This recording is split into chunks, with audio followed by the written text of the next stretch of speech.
ठीक है नंद किशोर जी, स्वागत है आपका। वक्तव्य प्रस्तुत करें। हरि ओम। श्री जगदम्बिकायै नमः। श्री सद्गुरुदेव चरण कमलभ्यो नमः। श्री माते पितृ चरण कमलभ्यो नमः। श्री राधा कृष्णाभ्याम नमः। नारायणं नमस्कृत्य नरं चैव नरोत्तमं देवीं सरस्वतीं व्यासं ततो जयमुदीरये। अंजनानंदनं वीरं जानकी शोकनाशनं कपीच्छमच्छं तारं वन्दे लंका भयंकरम्। नमस्ते देव देवाय नमः कैलासवासिने सदाशिव नमस्तुभ्यं पंचवक्त्राय ते नमः। करचरण कृतं वा कायजं कर्मजं वा श्रवण नयनं जं वा मानसं वा पराधं वा विहितं विहितं वा सर्वमेतच्छमस्व। जय जय करुणाब्धि श्री महादेव शंभु। आये हनुमंत विराजिए कथा करूं मति अनुसार प्रेम सहित द्रादीन धरूं पधारिये पवन कुमार। पधारिये पवन कुमार। आज भगवान के हमारे गुरु जी की कृपा से और हम सब साथियों के सहयोग से शिव पुराण अंतिम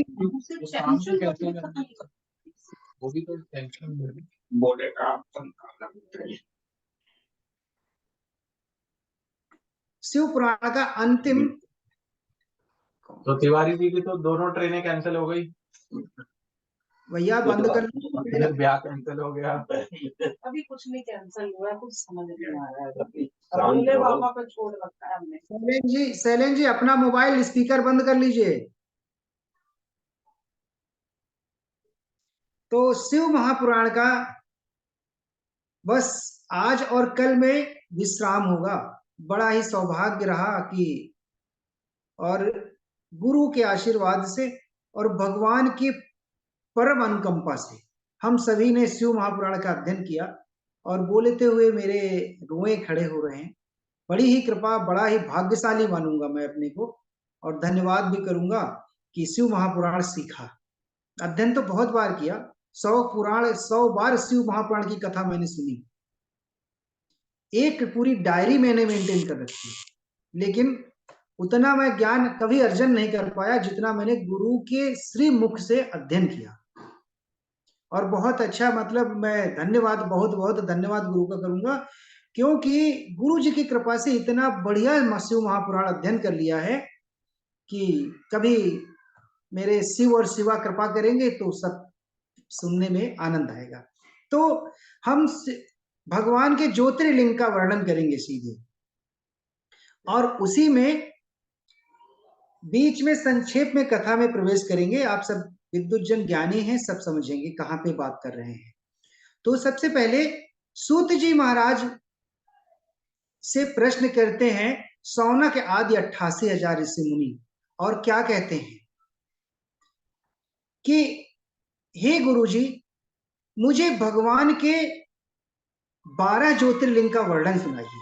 और यही कथा नंदीश्वर सुना रहे हैं सनत कुमारों को, और सनत कुमार सुना रहे हैं व्यास भगवान को, और वही कथा गुरु जी के माध्यम से आप सबका दास नंद किशोर मैं अपने भाइयों को सुना रहा हूं। तो कथा 3 जगह चल रही, और चौथी जगह जूम मीटिंग के माध्यम से कानपुर से सभी लोग देशों में, देश और अन्य अन्य प्रांत में सुन रहे हैं। हो सकता है इस कथा को विदेश में भी कोई सुन रहा हो। तो हम बात करेंगे कि पूरे ब्रह्मांड में ये कथा चल रही है, और पृथ्वी लोक में जूम मीटिंग के माध्यम से नंद किशोर दास सभी को कथा श्रवण करा रहा है। क्या सूत जी महाराज कहते हैं, ऋषियों ध्यान देके सुनो, जो भगवान के 12 ज्योतिर्लिंग को सुन लेता है उसके जन्म जन्मांतर के पाप नष्ट हो जाते हैं, और हम बड़े परम सौभाग्यशाली हैं कि भगवान के 12 ज्योतिर्लिंग का कथा सुनेंगे। सूत जी ने कहा, एतेषां चैव माहात्म्यं वक्तुं वर्षशतैरपि शक्तेन मुनिश्रेष्ठास्तथापि कथयामि वा। सूत जी कहते हैं, सौराष्ट्रे सोमनाथम श्रीशैल मल्लिकार्जुनम उज्जैन्यां महाकालम ओंकाराम अमलेश्वरम केदारो हिमवत् पृष्ठे डंक्यानम भीमाशंकरम वाराणसम विशेषम त्र्यंबकम गौतमी तटे वैद्यनाथम चिताभूमौ नागे सौदारुकावनिम सेतुवन्धम चरामेशो भुस्मे शिवालया। पहला, सबसे पहला इस भारत भूमि में भगवान शिव सोमनाथ के रूप में प्रकट हुए। कहां पे प्रकट हुए? सौराष्ट्र, यानी कहां पर? गुजरात में। जो सोमनाथ मंदिर के दर्शन करता है, सर्व पापात प्रमुच्यते, सारे पापों, उसके सारे पाप नष्ट हो जाते हैं। और कहते हैं, एक बार उदाहरण भी दिया, एक बार चंद्रमा ने गलती की थी, इस कथा को भी हम सभी ने सुना, और चंद्रमा को क्षय यानी टीबी का रोग हो गया था। और जब ब्रह्मा जी ने उपदेश किया और कहा कि आप सोमनाथ मंदिर में जाके पार्थिव शिवलिंग का निर्माण करिए, तुम्हारा भगवान शिव, भगवान भोलेनाथ तुम्हारे कष्टों को दूर कर देंगे। तो ऐसे पहले ज्योतिर्लिंग का वर्णन, जो कि भारतवर्ष में कहां पर है? गुजरात, सौराष्ट्र जिले में। दूसरा, मल्लिकार्जुन। तो सूत जी कहते हैं, मल्लिकार्जुन कहां पे है? ये श्रीशैल में है, कर्नाटक जिले के, आंध्र प्रदेश जिले के कर्नाटक जिले में है, जो कि श्रीशैल नाम से भी जाने जाते हैं। और कहते हैं, जननी गर्भ संभूतम कष्टम नाप्नोति वै पुनः, यानी धन की प्राप्ति और रोगों से मुक्ति और अन्य अन्य कामनाओं की पूर्ति जिस मनुष्य, जिस जीव को चाहिए ऋषियों, तो मल्लिकार्जुन के दर्शन करे। और तीसरा वर्णन किया महाकालेश्वर, जो कि भारतवर्ष में उज्जैन में स्थित है। यहां पे भी महात्म्य में के बारे में क्या बताया? महाकालेश्वरो नाम शिवाख्याता भूतले तम दृष्टवान भवो स्वप्ने किंचित दुखमपि दुजा। जो भगवान महाकाल के दर्शन करता है, उसको स्वप्न में भी कभी दुख नहीं सताता, कभी भूत प्रेत के सपने नहीं आते हैं।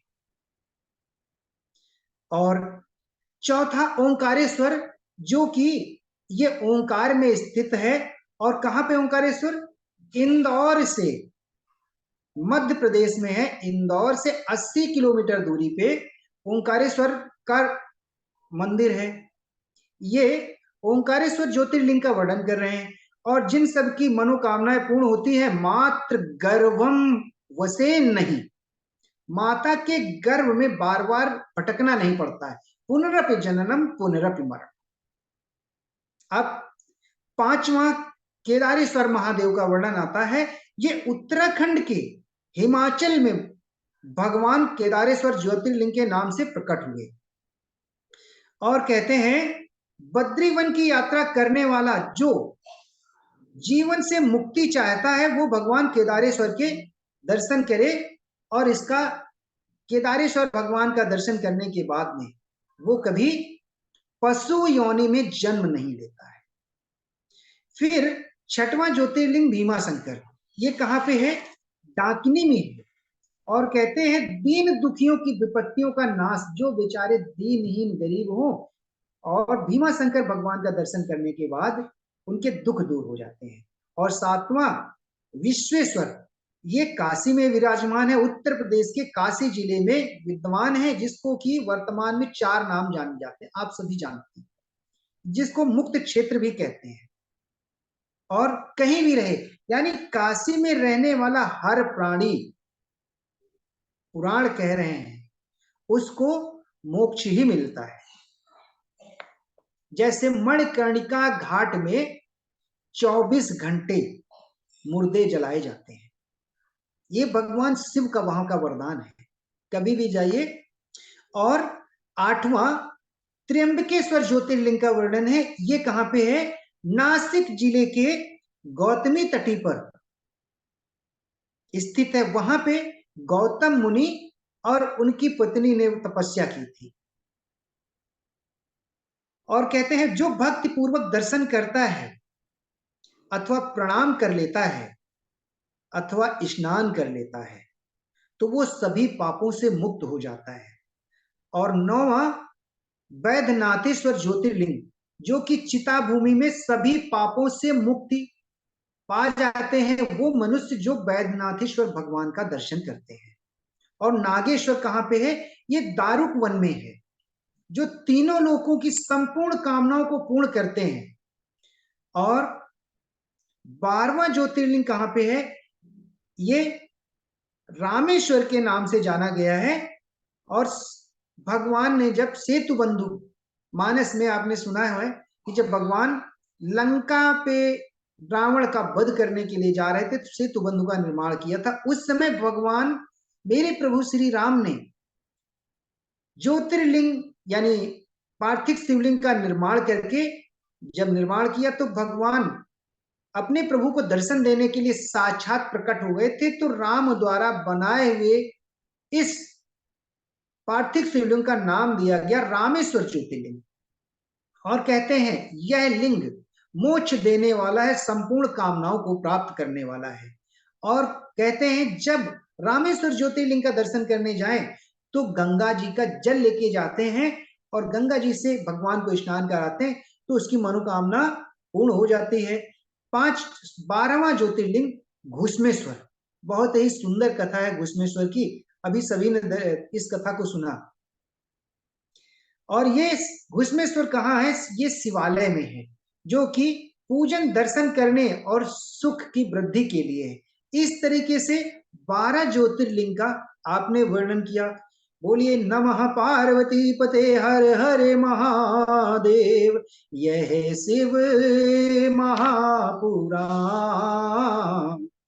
यह शिव महापुराण। अब एक बहुत ही सुंदर कथा आती है।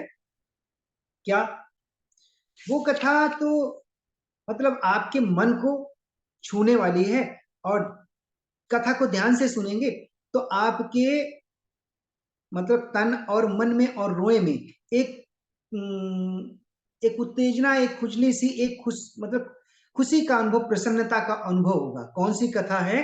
अभी अभी लेटेस्ट की कथा गुरुजी ने कल और परसों के दिन पूरी हुई। वो कथा क्या है? एक वीरथ नाम के राजा हुए और वीरथ नाम के राजा के पुत्र सूरथ हुए। वीरथ जो थे बड़े ही धर्मात्मा थे और जैसा पिता था वैसे उनके पुत्र हुए। राजा का राजपाट एक छत्र चल रहा था, प्रजा बड़ी खुशहाल थी, लेकिन अन्य यानी 9 राजा उनके राज्य पे चढ़ाई करके उनका राज्य लेना चाहते थे। जब इस बात को राजा ने देखा तो, लेकिन राजा भगवान शिव के परम भक्त थे, इस कारण उन्हें चिंता नहीं थी। एक दिन राजा सूरथ जो है, जो वीरथ के पुत्र हैं सूरथ, जाप कर रहे थे भोलेनाथ का। जाप करते हुए अन्य राजाओं ने उन पर आक्रमण कर दिया और भगवान की पूजा अर्चना करते करते युद्ध लड़े और आक्रमण, मतलब कथा ये कहती है कि राजा युद्ध तो लड़े और युद्ध में परास्त हो गए और अपनी जान बचा के घुड़सवारी घोड़े पे बैठ के वन की तरफ भाग गए। जब वन की तरफ चले गए, ये सांसारिक कथा के रूप में ऐसे समझिए, जब वन की तरफ जाने पे चिंतित होकर वन में विचरण करने लगे और वहीं देखा एक वृक्ष के नीचे बैठ गए। वहीं पे एक व्यापारी भी आया, यानी वैश्य, जो कि व्यापारी कारोबारी कहेंगे तो समझ में जल्दी आ जाएगा। तो वो व्यापारी आया, राजा ने उस व्यापारी को देखा और देख के चिंतित हो गया कि बेचारा बड़ा दुखी है, बहुत परेशान है। देखिए राजा तो ऑलरेडी, उनका राज भी छीन गया और सारा संपत्ति छीन गई। राजा देखिए आज का संसार, जो दुखी होता है तो दूसरे के दुख समझता है। अब राजा दुखी था और जैसे ही अपने दूसरे व्यक्ति को पूछते हैं तो कहते हैं, आओ भैया बैठो और बताइए, मुझे लगता है कि आप बहुत दूर से यात्रा करके आ रहे हैं और बड़े दुखी हैं। और जैसे ही ऐसे कहा तो उस वैश्य नाम के व्यापारी ने दुख सुन, जैसे किसी का कोई दुख पूछ ले तो बेचारा भाव विहीन हो जाता है, वैसे ही वो राजा रोने लगा। और राजा रोने लगा, अपनी सारी व्यथा को बताया।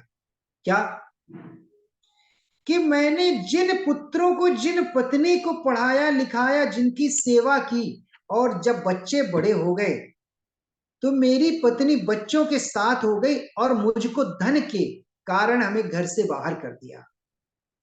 कहते हैं संतान अगर अच्छी है तो सुख देगी और नालायक है तो दुख ही देगी। और मानस जी में कहा है, पूत कपूत तो को धन संचय और पूत सपूत तो को धन संचय। अगर पूत सपूत है तो भी धन की जरूरत नहीं, और पूत अगर कपूत है, बहुत सारा धन कमाया है ना मेरे प्यारे, तो भी बर्बाद ही कर देगा। जब राजा ने बताया कैसे, अरे जब बालक का जन्म होता है ना तो माता पिता की जवानी छीन लेता है। जैसे जैसे वो नन्हा बालक बड़ा होता है ना तो माता पिता की झुर्रियां पड़ने लगती है। हम लोग अपने माता पिता से सीखे। और जब वो बच्चे बड़े हो जाते हैं तो कहते हैं कि मैं एमबीए कर चुका हूं, मैं पीएचडी कर लिया हूं, अब मैं छोटा मोटा तो व्यापार करूंगा नहीं। और पिता की जायदाद पे आंख गड़ा के बैठते हैं कि कब बुढ़ा मरे और कब ये संपत्ति मेरी हो जाए। और मरने के बाद, और कहते हैं आजकल कलयुग में उनका पिंडदान भी नहीं करते हैं। अरे बोले ये तो सब ऐसे ही होता रहता है, वो तो ये वो तो होना ही था। इस पे एक कथा, मतलब एक दृष्टांत आता बहुत ही सुंदर, 1 मिनट में पूरा करता हूं। एक आज की जो हमारी बहनें हैं शादीशुदा, तो उनकी एक सास थी और एक ऐसी स्त्री या ऐसी बहू थी कि बहुत ही चंचल थी, बहुत पढ़ी लिखी, बहुत खूबसूरत थी, बहुत सुंदर थी, लेकिन अपने सास को कोठरी में बैठा रखती थी कहाँ, और वो कहती थी कि बोलना नहीं। और जैसे ही सास कुछ पूछे कि बहू कहाँ जा रही हो, बहू ये पूजा कर लो, ये काम कर लो, तो इतना डांटती थी।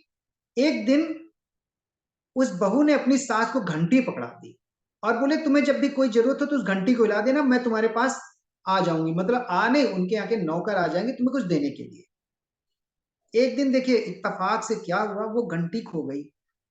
घंटी बजी नहीं, 24 घंटे हो गए। अब बहू रानी क्या सोचे, घंटी बजी नहीं, माता जी तो स्वर्ग तो नहीं सिधार गई। दरवाजा खोला दूसरे दिन तो देखा अब माता जी को ना तो पानी मिला ना भोजन मिला। तो बड़ी क्रोधित हुई, बोले माँ, अम्मा हमने तुमको कहा था कि तुम्हें कोई जरूरत हो तो घंटी बजा देना, घंटी कहाँ रही, बेच डाली क्या।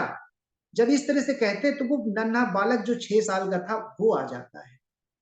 वो कहती है, जो माता होती है, जो सास होती है, कहती है नहीं नहीं हम तो चल भी नहीं पाते, हम घंटी कहाँ ले जाएंगे। बोले अपनी बहनी को दे दिए होंगे। तब वो बालक बोल पड़ता है 6 साल का, बोले नहीं नहीं मोम, ये घंटी मेरे पास है। तब देखिए उसने, उसकी माँ ने, बालक की माँ ने कहा तेरे पास क्या कर रही है, अरे दादी को क्यों नहीं देता। बोले मैया माँ, मॉम मैंने इसलिए इस घंटी को रख लिया है क्योंकि जब आप दादी की तरह होगी ना तो ये घंटी मैं आपको दूंगा। अब वो राजा वैश्य से पूछा तो बोले, राजा हंसा और बोले जिसने तुमको छोड़ दिया है तुम बेकार में चिंता कर रहे हो, वो तुम्हारे थे ही नहीं। इसी तरह राजा भी विचार कर रहा था कि मेरा तो राजपाट ले गया, मेरे सैनिक और मेरे गैया मैया का क्या होगा और कैसे प्रजा का हाल होगा। इसी तरीके से दोनों आपस में बात कर रहे थे। इधर एक कुटिया दिखी और कुटिया में एक आश्रम दिखा। वो आश्रम जो है मेघा ऋषि का था। मेघा ऋषि के पास जाते दोनों अपने गुरु से दुखड़ा रोते हैं और गुरु जी उनको शांति देने के लिए क्या उपदेश करते हैं और कथा सुनाते हैं। कहते हैं, मेधा ऋषि कहते हैं कि ये तुम्हारे जीवन में नहीं, इस मनुष्य जीवन में जो भी जन्म लेता है उसका ऐसे ही होता है। अब जब मेधा ऋषि कथा सुनाते हैं तो क्या कथा सुनाते हैं कि महाकाली यानी माता दुर्गा के 3 रूप हुए। कौन कौन? एक महाकाली, दूसरा महालक्ष्मी, तीसरा महासरस्वती। और क्या कथा सुनाई, शॉर्ट में बताते हैं, सभी को यह कथा पता होगी। जब राजा और वैश्य को कथा सुना रहे थे, उस समय पे भगवान विष्णु के कान से 2 दैत्य प्रकट हुए जिनका नाम है चंड और मुंड। इधर हमारे गुरु भगवान ने बहुत सुंदर श्लोक बोला है, लेकिन श्लोक नहीं बोलूंगा क्योंकि समय बहुत हो जाएगा। तो वो जो चंड मुंड प्रकट हुए, उसी समय भगवान विष्णु के नाभि कमल से ब्रह्मा जी प्रकट हुए थे। और जब ब्रह्मा जी प्रकट हुए, उन चंड मुंडों ने झपट्टा मारा, यानी ब्रह्मा जी को वध करने के लिए। ब्रह्मा जी भागे और भागने के बाद स्तुति करते हैं। स्तुति किसकी करते हैं? वो स्तुति योग निद्रा की, यानी महाकाली की स्तुति करते हैं। और क्या कहते हैं कि हे मां, हे देवी, हे परमेश्वरी, आप इस जगत का पालन करती हो, रचना करती हो और श्रृंगार करती हो। हम आपके बालक हैं। भगवान के नेत्रों की निंद्रा को दूर करिए और साक्षात भगवान श्री हरि को जगाइए और मेरी रक्षा कीजिए। ये स्तुति करने के बाद में भगवान विष्णु जगते हैं और 5 वर्षों तक युद्ध करते हैं। इसके बाद शुंभ और निशुंभ को भगवान विष्णु वध करते हैं। यहां पे इस कथा को पूर्ण करते हैं। बोलिए महालक्ष्मी मैया की जय। इसके बाद दूसरी माता यानी महालक्ष्मी के अवतार का वर्णन आता है और ये महिषासुर वध की कथा है। महिषासुर के पिता का नाम था रंभासुर, जो कि दैत्यों में श्रेष्ठ था। महिषासुर कैसे प्रकट हुआ, तब सेम कथा है, लगभग कथा मिलती जुलती है। और जिस समय देवता परेशान हुए, ये महिषासुर ने देवताओं का राज्य छीन लिया था। तो देवता भागे भागे गए ब्रह्मा जी के पास, और ब्रह्मा जी साथ में लेके विष्णु और शंकर जी के पास आए। शंकर जी ने और विष्णु जी ने जैसे ही सारा वृत्तांत सुना तो क्रोध में आंखें लाल हो गई और शिव जी के मुख से एक स्त्री प्रकट हो गई। उस स्त्री का नाम है महालक्ष्मी। बोले लक्ष्मी मैया की जय। और प्रकट होते ही स्तुति की। वो भी श्लोक बहुत सुंदर है। अतुलम तत्र तत्तेजसा सर्वदेव शरीरजम एकस्थम तद्भुन्यारी व्याप्तम लोकत्रयम त्रिविशा। और कहा कि हे देवी, मेरी वो जो स्त्री बनी सारे देवताओं के द्वारा, उस स्त्री का पूरा शरीर की रचना की। इस कथा के बारे में भी आप जानते हैं। तो मेरा यही बताना था कि महालक्ष्मी का प्राकट्य कैसे हुआ। इसके बाद महिषासुर का बहुत भयंकर युद्ध होता है। खुरों से, सींगों से और पूंछों से कई बार रूप बदलता है महिषासुर। जब माता मारने को प्रयास करती है, यानी साक्षात माता पार्वती, साक्षात दुर्गा, यही महालक्ष्मी दुर्गा के रूप में परिवर्तित होते हैं। और जब जब प्रहार करते तब तब वो रूप बदल लेता। महिषासुर से कहीं वो हाथी बन जाता है, कहीं शेर बन जाता है। और अंतोगत्वा माता दुर्गा ने, माता जगत जननी भवानी ने महिषासुर का वध किया और अपना त्रिशूल उसकी ग्रीवा में भेद दिया। बोलिए महालक्ष्मी मैया की जय। इसके बाद तीसरी माता कौन? सरस्वती, जो कि धूम्रलोचन चंडमुंड आदि असुरों का वध करती है और सरस्वती के रूप में अवतार लेती हैं। इस कथा को भी आप सुना। बोलिए सरस्वती मैया की जय। यह शिव महापुराण,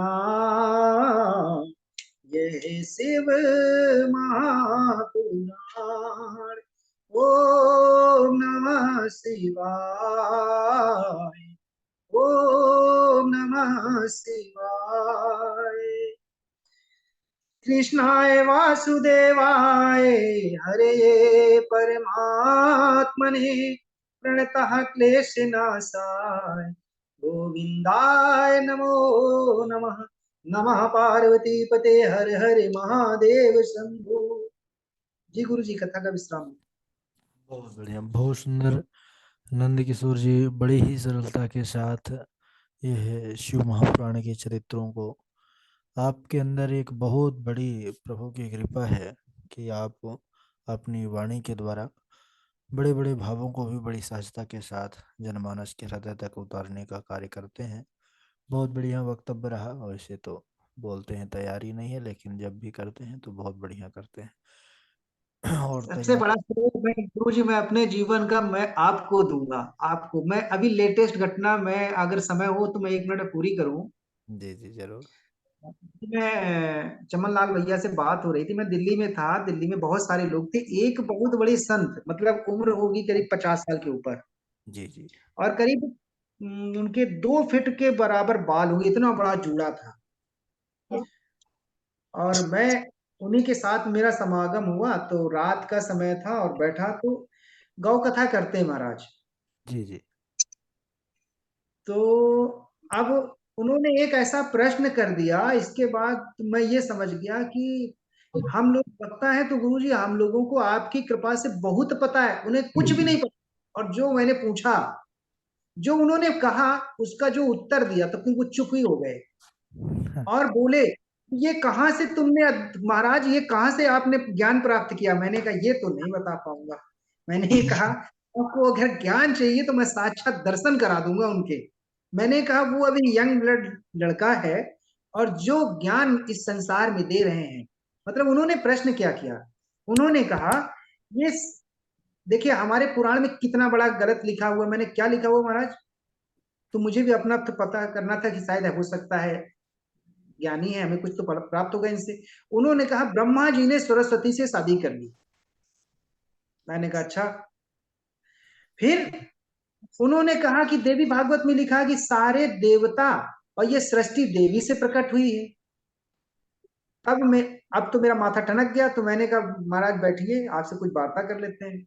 परिचय पूछा तो वो पंजाब के महाराज थे। फिर तो मैंने कहा महाराज, अगर आपको, देखिए आप संत हैं, मैं छोटा मुंह बड़ी बात हो जाएगी, मुझे क्षमा करिएगा। तो मैंने कहा अगर आपको कुछ भक्ति के बारे में जानना है तो शिव महापुराण का अध्ययन कर लीजिए, और लगभग 1 साल लगेगा जब आप पढ़ेंगे। मतलब ये साक्षात मेरे प्रैक्टिकल है। मैंने कहा ऐसे ऐसे संत महाराज हैं, क्या बोलूंगा। तो ये बड़ी कृपा है कि आपके माध्यम से हम जैसे मूढ़ प्राणी कुछ सीख पाए, कुछ बोल पाए, बस। नहीं तो कोई काबिलियत नहीं। बड़ा आनंद आया, और ठाकुर जी कृपा हमेशा बनी रहे आपके ऊपर।